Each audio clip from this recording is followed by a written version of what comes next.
You can't turn away for 10 seconds from the show. You can't take Piccolo anywhere.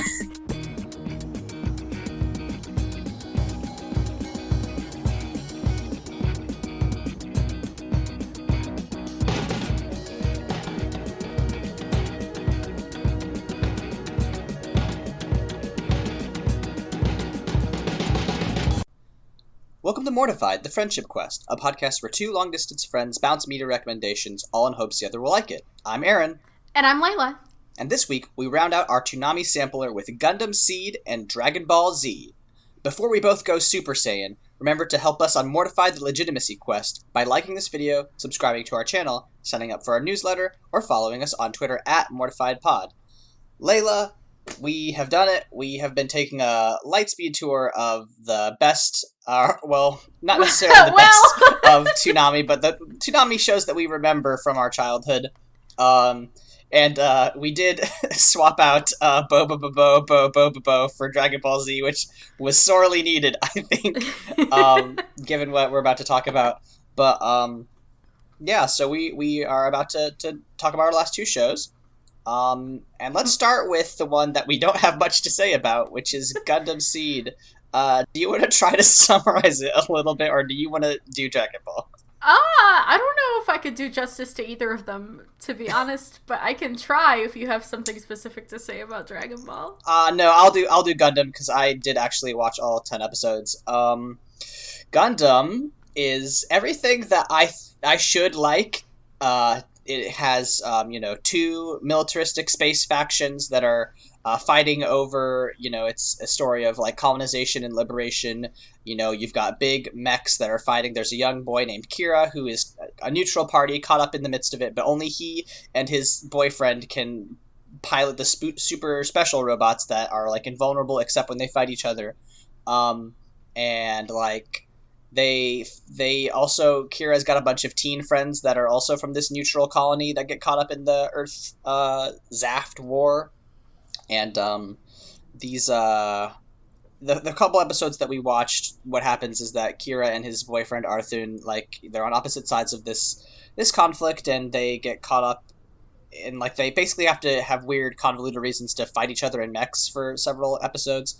And the first couple episodes followed the story of, like, Kira leaving this space station / colony and, like, getting transported to the moon on this special warship that the Earth forces are driving. But, the thing about it is that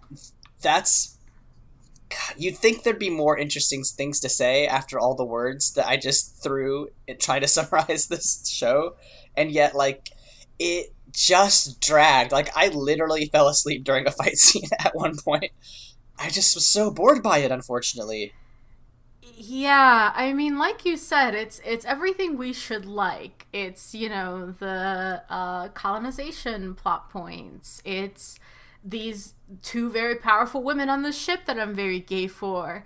It's two boys sitting in their mech suits space years apart because they're not gay. Like, it's so much that we should like, and then it doesn't work at all. I was so bored by the first episode that I dropped it for 3 days. And then I was just like, every time I went back to it, I was like, well, I can't really find the dub, and I'm multitasking right now, so I guess I'll go back to it later. And then, like, this morning I was finishing up Dragon Ball Z. I'm like, Jesus Christ, I have to find the fucking dub somewhere while I make these cupcakes. Like, yeah. It dragged so fucking hard, and I think I figured out why during, like, episode 7. Okay. It should have been a video game. I could see that, definitely. It has a lot more in common with video games than, like, narrative.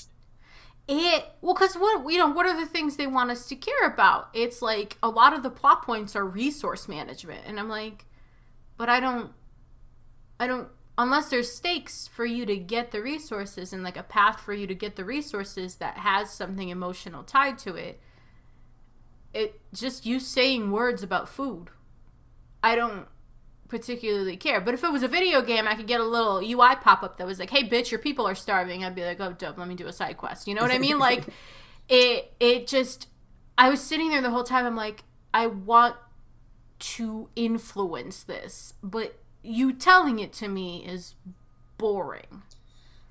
I'd have to agree. There's a lot of stuff where it's just like, hey, here's exposition that you have no context for, and it's, not that interesting. It's pretty standard military, drama, which is fine, but like, golly, it did not work at all. And I think we'll talk about this more when we compare it to Dragon Ball here in a bit, but like, I think just like a lot of the characters had basically the same motivations for everything.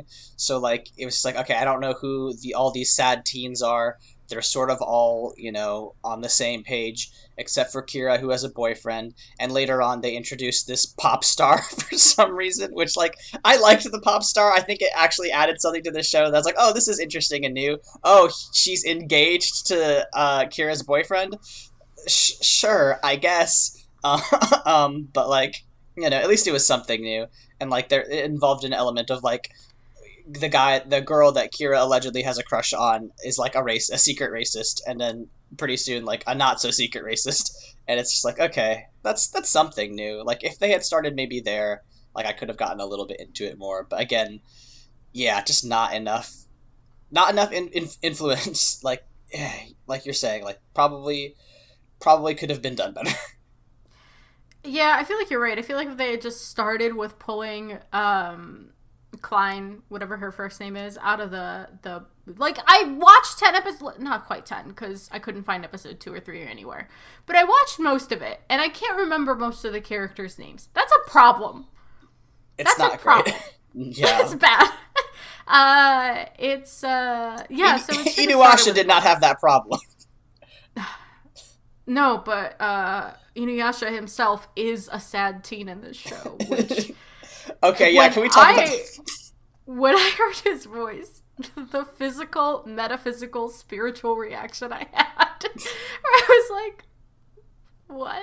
Because it's just Richard Ian Cox sounding like Richard Ian Cox. That's all he does.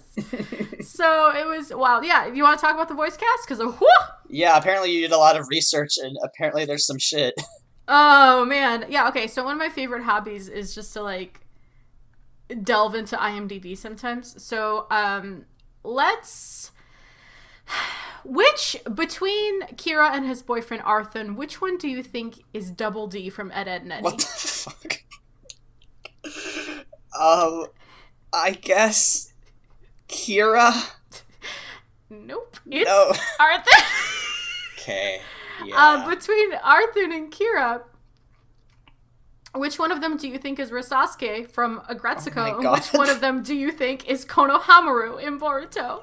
Oh my god, okay. I think Kira is Risasuke, and I think he's also Konohamaru. He is both! Oh my god.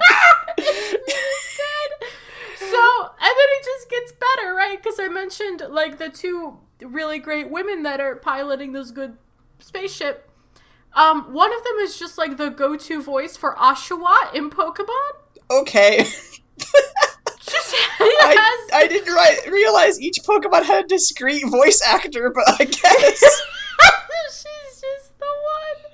And then she's also, her and, Kira are both in Miraculous Ladybug, where she plays the Miraculous Ladybug's best friend, and, Kira plays the little... they're called Kwami. They're like little guardian spirits that help the kids transform into their superhero selves. So he just has a whole plot line where he likes cheese a lot. See, I could get behind that, alright? That would be something I could be engaged in. Oh, Ladybug is great. Captain Ramius is also, Mokuba from Yu-Gi-Oh! Holy shit, that rules. She's Misato from Evangelion. Oh my god. And she's your girl, Kirin Satsuki. Oh my god! Satsuki, what a career! I knew, that's why I was like, I'm instantly attracted to this woman, and I don't know why. It's because she's Satsuki Kirin. Oh, hell yeah.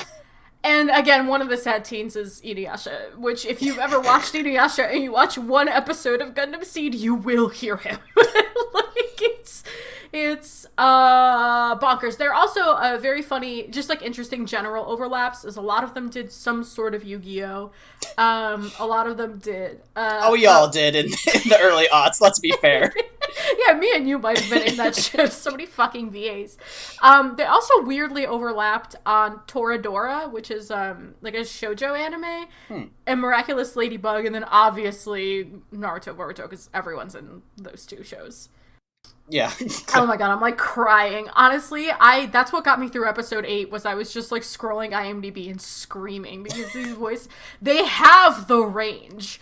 And like I didn't feel any groundbreaking discovery like I did with that one side character in Promare who's Sasuke, but like Misato and Satsuki being the same person is fucking up there. It's good. That's really good. Oh man, I'm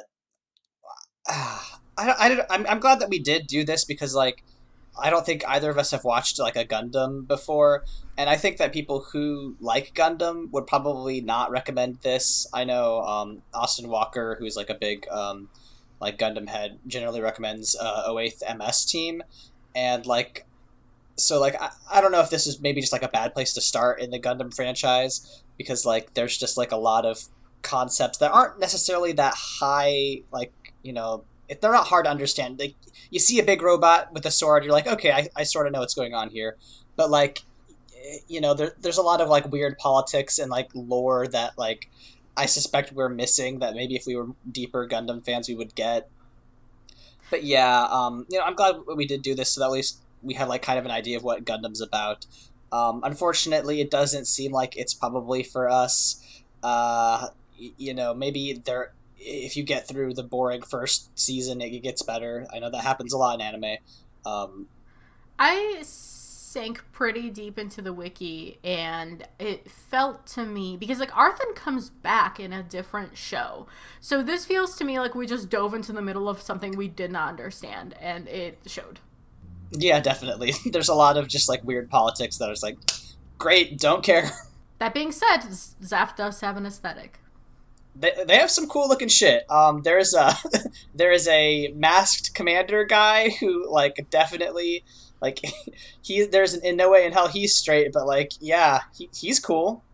Very handsome. Very good. Yes. He's like him and the other blonde guy were really the ones I could stare at because he has that like shitty rich boy mask aesthetic, and then the other guy whose name I'm blanking on, he's the other one that's piloting a mobile suit in the thing that told Kira to get his shit together. I love that guy. He has such dad vibes. I'm like, yes, raise this sad teenager. Marry me.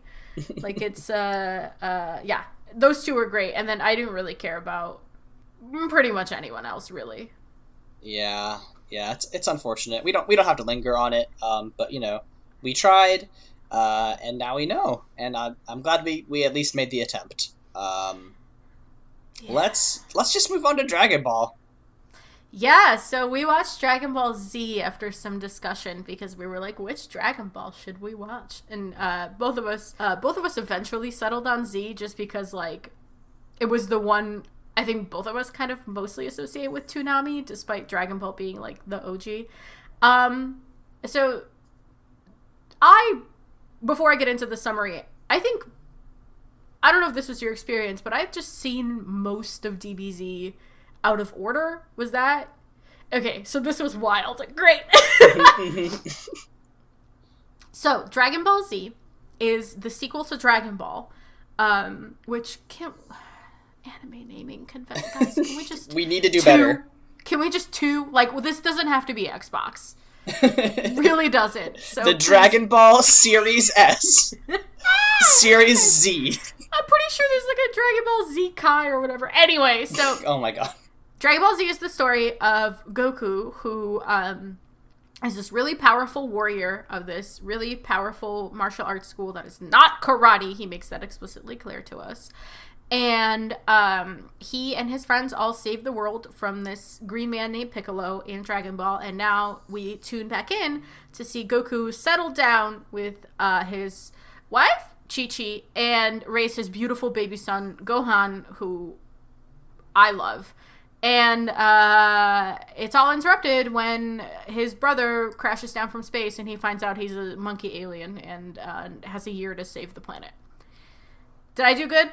Yeah, no, I mean, you crushed it. Yeah, I mean, that's a pretty succinct and accurate summation of what we watched. So my experience with Dragon Ball Z, similar to you, like, I read the manga when it was in Shonen Jump, which was, like, at the end of the Cell Saga when I read it.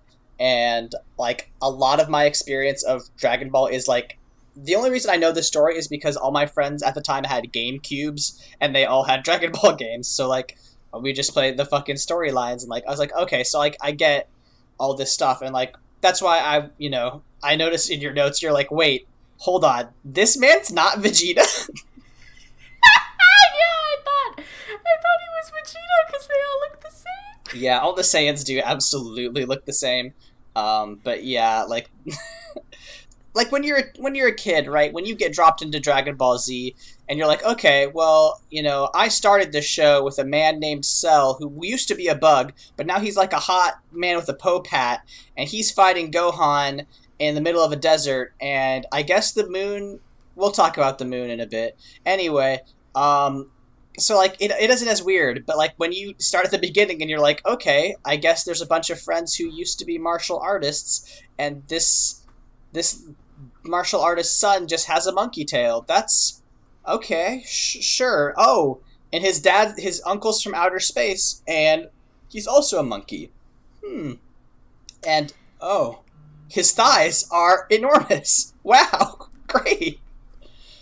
I want to establish a drinking game for the first 10 episodes of the show, and it's every single time there's a fucking close-up on Raditz's thighs, you take a shot. You'll be blacked out by episode 6. He could crush a coconut with those things. They're so large. But honestly, like, that's one of the things I appreciate about DBZ, because it's so weird. Like, it's so odd. It's just like, hey, welcome to Planet. And like that's the thing, right? So the intros of DBZ and Gundam Seed are pretty thematically similar. It's like, here's a life, here it is interrupted. Pretty typical, like, shonen intro. But the thing that makes Dragon Ball, like, fun and relatable is that it's like, oh god, that announcer, I hope he's making fucking millions. He's so good. He's like, here on planet Earth, life is about to change as Goku and his friends. And I'm like, yes, I remember Goku. Goku has been shoved down my throat. And also, it's like, here's planet Earth. You know this. You live here. It's about to get fucking wrecked. And you're like, oh, I don't want that to happen. But in Gundam Seed, you're like, I don't care about these sad teens on this satellite. Like, that's not a thing I relate to. But meanwhile, you're telling me this dad and his kid are about to get in some trouble. I want to watch that. That sounds cool to me. And also, I appreciate that Dragon Ball Z was like, yeah, it's planet Earth, but, like, let's ease you into the fact that there's still dinosaurs. Yeah, the dinosaurs don't come up until, like, episode 6. And by the time they do, you're still, like, in it. That you're like, yeah, no, totally. Yeah, no, he had to blow up the moon to stop him from becoming a monkey, so of course there's dinosaurs. I walked away when he blew up the moon! I was baking cupcakes, and I walked up to put the cupcakes in the cupcake pan, and put them in the oven, and then I came back and he blew up the moon! You can't turn away for 10 seconds from the show! You can't take Piccolo anywhere. You really fucking can. That motherfucker. He was also very quick to ally with Goku, considering, like... Apparently this extremely long and, like, storied history of them fighting each other and killing each other. And then as soon as, like, Goku's hot older brother shows up, he's like, alright, fine. Can't take another one of you fucking monkey freaks. I also love that, one, no one told Goku he turned into a were-monkey once. And two, Goku doesn't know he's an alien. Yeah, like, Master Roshi has to have this awkward conversation, like, in front of Raditz, who's, like, there, who's like, hey, you're my brother, and Goku's like, what are you talking about? And then Master Roshi's like, okay, so here's the thing, remember how you used to have a tail? Anyway, you can become a were-gorilla and shoot lasers out of your mouth in the full moon, but, we never, we cut off your tail so you wouldn't do that, and apparently you put your son to bed before the moon rises, so he's never done that. The funniest fucking thing, because Raditz is over here like, wait, you don't know what the full... Has your son... Or it wasn't even Raditz, it was like Bulma, and she was like, has he ever looked at the moon, Goku? Goku is your son that none of us knew about, even though we're all your friends.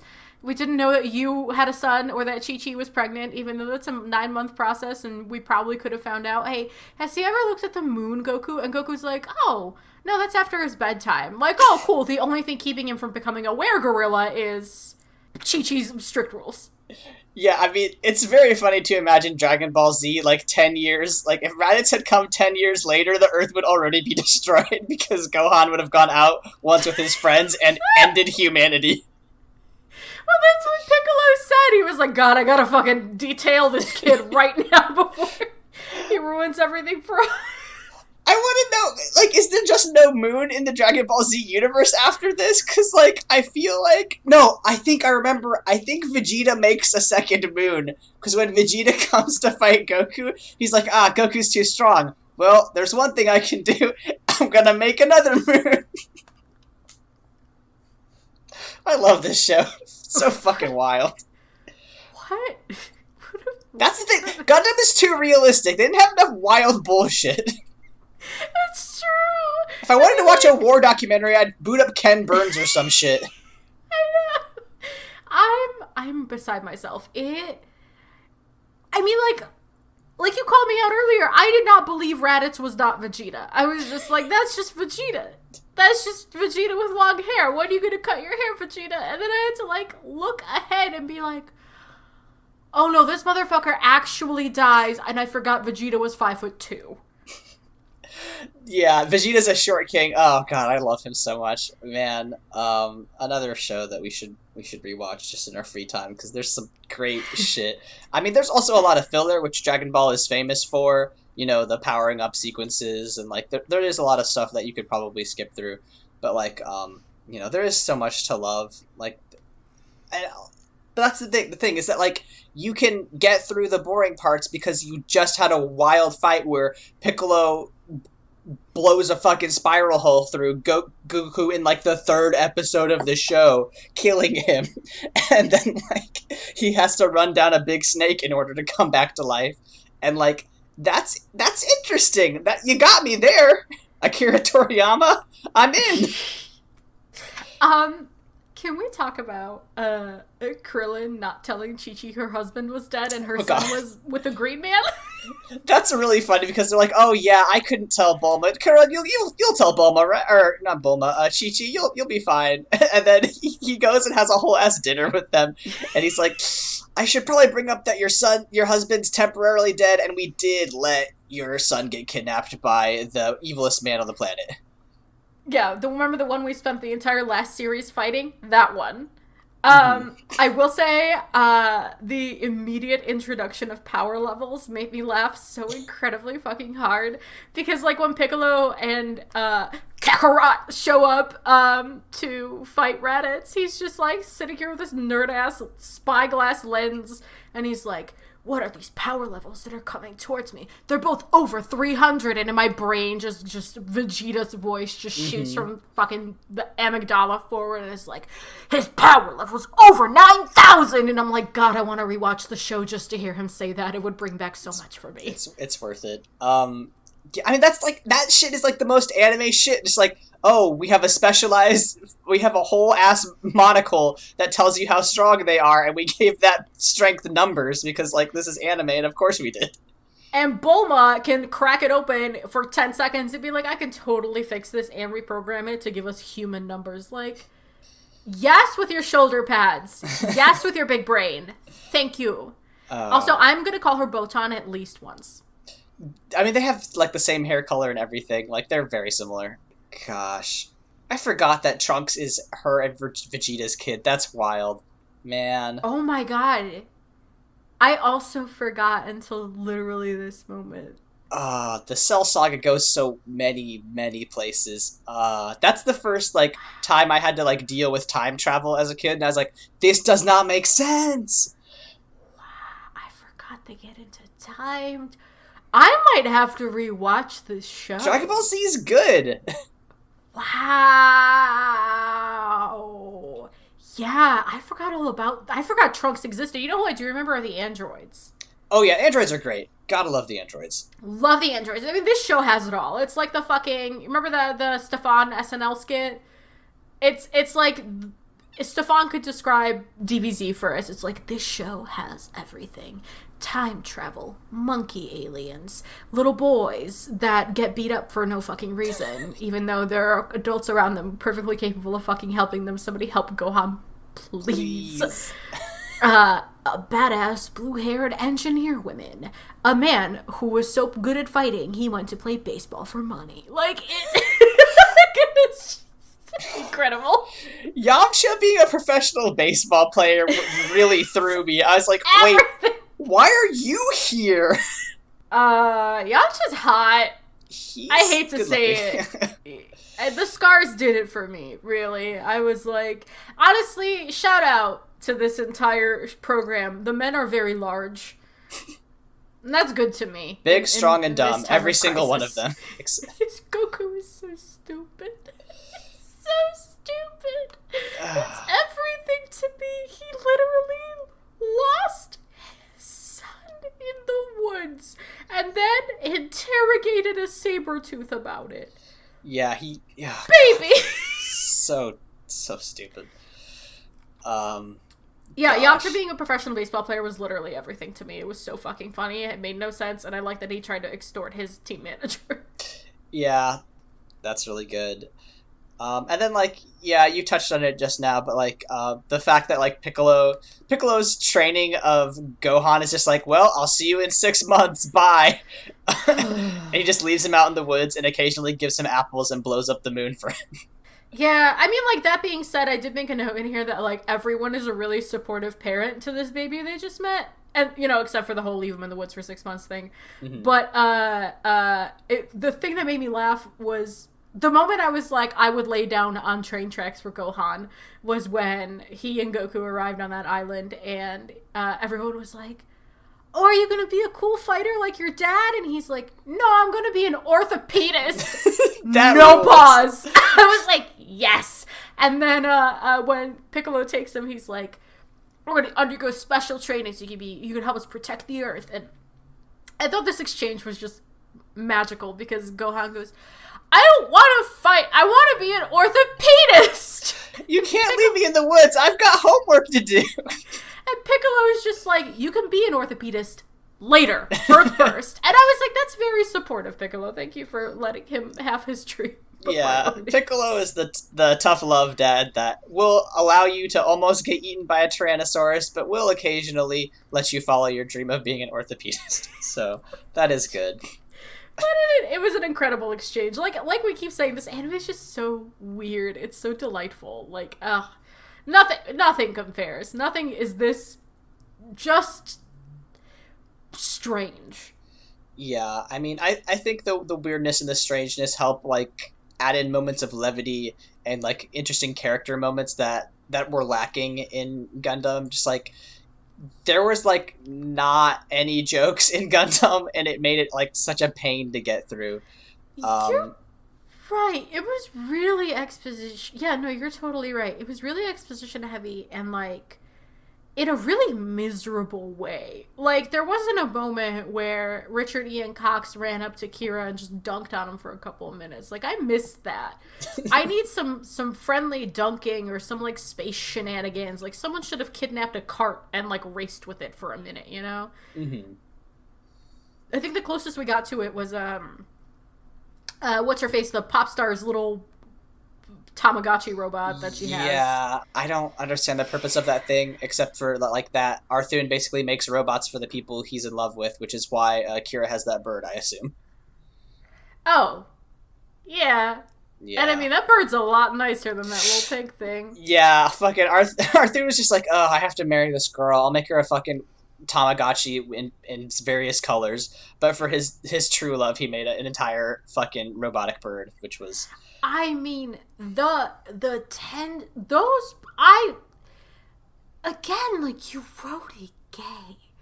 It's just the tension between these boys. It was like, they're boyfriends. I know you want Arthur to marry the pop star, but like the fact that I don't remember her name is a problem. And she was like very, I hesitate to say born sexy yesterday. She's like a teen, but you know what I mean? Like, she was just very like, never knew what was going on. Yeah. Like, very naive. Very naive. And I'm like, please decide if you want her to be a real character or if you want these boys to be boyfriends. Because right now, I'm seeing boyfriend Landia. And I'm not invested in these characters either way to care. But you need to decide. Yeah. I mean, it was the mid-2000s. Like, they probably, it's hard to commit to that sort of thing. You just have to make it explicit in everything except for text. Yeah, I mean, like, this is the same show that was like, who knew? Because at one point, like, a female character was accused of, like, being able to pilot a Gundam or whatever. I was like, mobile suits aren't made for girls. Like, yeah, it's bad. Some dumb shit. Yeah, I mean, like, Dragon Ball also had some problematic depictions of black people, but like... Yes, listen, Dragon Ball's got a lot of problematic shit to go with it. I mean, like, in the names alone, but, like... Yeah. Yeah. Yeah. There's something just, like, exhausting about Gundam Seed if you don't know what's going on, and we clearly did not. So we've already touched on our interesting points about Dragon Ball Z, I think. But we did, here at the end, want to just talk, like, briefly about some shows we didn't actually get to watch, and, like, probably, maybe in a future episode we will rewatch these. I could talk about Naruto, but since we do that literally every episode, I wanted to do something a little bit different. And I want to talk about Star Wars Clone Wars. I don't know if you ever watched these, Layla, but they were, like, really, like, little episodes of, like, it was like an animated Star Wars, basically. This is different from the CGI one, which, I've heard is good, but this is, like, a cartoon style. I think the same guy I think Tartakovsky might have been involved with that, the guy who does Samurai Jack. I'm not sure if that's true, don't quote me on that, but, like, it's just, like, little mini episodes, like, maybe, like, the first 2 seasons, like, I don't think they exceeded, like, 5 minutes in length, and they're just, like, little shots from, like, what the Clone Wars, like, because it took place between episode 2 and episode 3 of Star Wars, and, like, it was little shots of what the Clone Wars, like, were. Like, there's one really iconic episode where we get Samuel L. Jackson as Mace Windu, and, like, he's fighting a bunch of battle droids, and there's, like, a really cool action sequence where there's not any, like, talking, but it's just, like, a cool battle between, like, Mace Windu against an entire droid army, and, like, he, takes all the bolts out of one battle droid and uses them as bullets and shoots them at another, and, like, he, takes over an entire big robot that, like, its whole thing is, like, it punches big shockwaves into the ground, and he destroys it single-handedly. And, like, I have really fond memories of that show. That's where we get Dooku's, like, secret apprentice, Asajj Ventress, who's, like, a really cool, like, double red lightsaber goth queen. She rules. And, like, it just made me nostalgic for, like, that was, like, a really good promotional tie-in. I mean, the last Star Wars tie-in that I remember was when they had the episode 9 Palpatine return speech in Fortnite. And it just made me, I was just like, man, I wish they hadn't done that. I wish they had instead commissioned an entire series on Cartoon Network instead of fucking this dumb shit. But if anybody remembers Star Wars Clone Wars, the last time I watched it, the entirety of it was on YouTube for free. So I don't know if that's still the case, but definitely check it out. It's not more than like 2 hours of entertainment. Oh, I didn't know it was that short. Oh, it's real short, yeah. Huh. And I did a quick Google, and yes, Genndy Tartakovsky was involved with it. Great. Yes, so you were correct. Yeah, well, first of all, shout out to Genndy Tartakovsky, because I should have appreciated Samurai Jack when I had it, because that man and Serge Tankian have done more for the, like, Russian-Armenian diaspora than I think anyone else, so... credit where it's due. But the series I want to spotlight is Da Hex Sign, which, like, it's so on brand for me to even talk about this stupid show, but it's like the original, if you die in the game, you die in real life. And it's very like, it's kind of like, you know, in the Gundam Seed thing where like if you enter into it not knowing anything about anything, it's kind of a confusing show. And it's almost Kingdom Hearts-esque in its expansion, where there's like, I own 7 games and a remaster of 3 of them. So it's like, there's 4 video games for the PS2 that are Infection, Mutation, Outbreak, and Quarantine. And then there's 3 games in the GU series for the PS2, and then GU is its own separate anime, and then like Dihexide's a thing. But like, I remember it being this very... It was the first time that an anime actually made me pay attention and made me curious about like a main character, because the main character's gender is very like ambiguous. And I'm pretty sure canonically it's a female player character, but whenever anybody refers to her with like male pronouns, she like doesn't really correct them. And there's a lot of like, just like cool.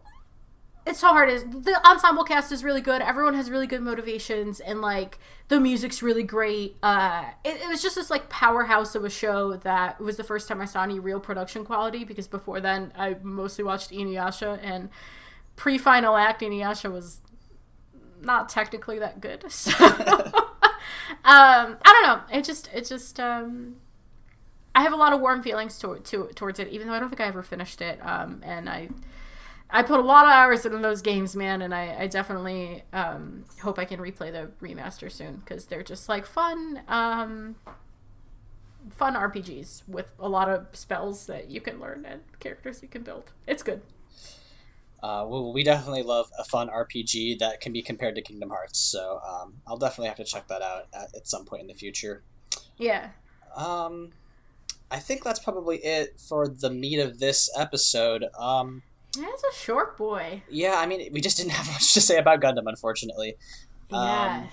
Well, I think that won't be a problem our next time, because we are going to be talking about Hero the Ninth next week. And it's going to be so much. There's a lot of concepts, there's a lot of nouns, there's a lot of verbs, and I think that we will cover all and more of Hero the Ninth once we talk about that next week. Layla, where can people find you on the internet? Wait, before we do our plugs. Oh, okay. Can I have 30 seconds to vent about Boruto? Okay. On the clock. All right, hold on. Let me get my timer out. Ready, Okay. set, go. How fucking dare Ikimoto put Sarada in a fucking miniskirt? Oh my I just God. found out this happened like 3 fucking days ago. Not only did he put her in a miniskirt, he put her in heels. So what the fuck are you telling me? That these 13-year-old boys can be boys forever and play around, but the moment a little girl turns of any sort of age, she's obligated to be a sex object for not only your fucking audience of 13-year-old boys, but also your fucking audience that grew up with Naruto that is our age and older. What the fuck are you doing, you fucking pervert? All men are banned from making media about little girls until they can prove to me that they are not sick fucking perverts or have read anything other than Lolita. Yeah. That is all accurate. That's all. I just needed to use our platform for the greater good, you know? Yeah, there's some real dumb shit. We can't talk about No. Sarada, or we'll be here all night. Nope. Anyway, you can find me at LEYLSES on Twitter, Tumblr, and Instagram. Also, my comic, Astral Heart Comic, is coming back this Thursday, so now's a great time to read about a very sad prince who's going to try to adopt a girl who tried to kill him. Oh, I'm so excited. It's this week, so that's really good. I'm so happy to, I'm really excited to see the redo of Astral Heart, so definitely please check that out. You can find me on the internet at AaronSXL on Twitter. You can follow the other podcasts I do at MBF and Me. We just reviewed the 2018 horror documentary Demon House, which was incredibly boring, but we dunked on it quite a lot. So it's a pretty good episode. So look out for that. Layla, what do we tell them? What do we tell the people? You know what we always say at the end of every episode. The only thing coming to mind is just to say, Kakarot! Oh, God. I wish Gohan had been an orthopedist.